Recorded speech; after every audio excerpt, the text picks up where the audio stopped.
Hey guys, it's Cameron here with Emerson House Buyers. Every week I bring you tools, tactics, strategies, lessons I've learned, things that have helped me build up a sizable rental portfolio in about 2 years. Today I want to talk about gurus or experts. I was at a conference a couple weeks ago, and a couple of the guys in there were talking about this one individual speaker who had thousands of doors. He has owned thousands of doors. And I sat there and I started thinking, does that guy really own thousands of doors?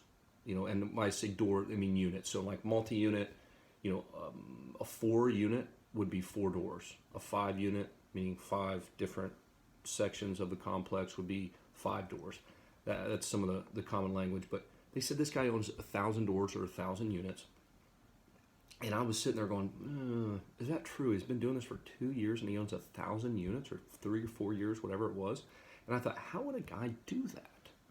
How would that happen? And then I started to understand, after a little bit more of a speech and talking with some other investors, he syndicated.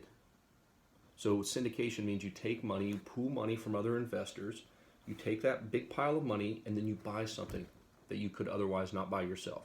So, good example, I have $100,000 and I have 10 people who have $100,000, or 9 others, 10 of us total. That's $1 million. If I take that million, I can buy, which is the pool of money, I can put a down payment on a $5 million complex. Now that could be 50 units, I don't know, 10 units, 20 units, whatever. That means where my $100,000 would only be used as a down payment on a $400,000 property, which may just be one single family house, or maybe 2 units, 3 units. I pooled money together, and now I can buy 30, 40, 50 units, and a $5 million piece of real estate in my example. So that's how this guy did it. So I was sitting there thinking, well, the guy really doesn't own that. He might own, 5%, 10% of 1,000 doors, but he doesn't really own 1,000 doors or thousands of doors. So some of the takeaways I wanted to bring to you guys, or at least I was thinking about, is don't be intimidated by these guys. Do not be intimidated. They are doing just things a little bit differently. If you own 10% of 100 doors, or own 10 doors yourself, it's the same number. So don't be like, oh man, look at these guys know so much. They look at them as godly figures that you just have to blindly follow. They're just in a little bit different game. It's just slightly different. The syndication thing is slightly different. There's a lot of rules and regulations that go around it. It can be very profitable, but I just want to kind of pass that information along that, like I said, 10% of 100 doors is 10 doors. And if you own 10 doors yourself, and these people that own 10 doors, and I look at it too, I'm like, God, these guys have so many units, they must know so much, they must be doing so much. No, they're partial owners of those doors. So don't be intimidated.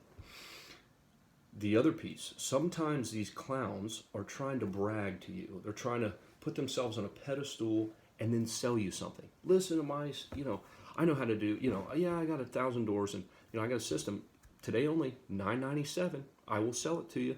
So they got to boast a little bit. They want to show that they have a lot of stuff. They want you to think that they make millions of dollars a year. And some of them might, but don't just blindly listen to them just because they have to throw a huge number of doors that they own out there. That does not work. I fell for it when I first started, but it doesn't fly with me anymore. It's like, well, okay, what does that mean? How many complexes are you a 5% owner in, a 10%, a 1% owner in? It doesn't mean anything. The other kicker. So unless they've lived through a down market, so some of these guys, like me, have built up these portfolios over a rising market. We've seen appreciation in some markets of 10, 20, 30% a year since the Depression, Great Recession. That doesn't take an Einstein to make money in. You could buy overpriced and you'll be bailed out in a year because the market rose 30% in your area. You don't have to be a rocket scientist to do that. So these gurus, be cognizant of the fact that, have they been doing this long enough? Have they lived through a down cycle? Do they really know what it's like? Warren Buffett has a great saying: when the tide goes out, we see who's swimming naked.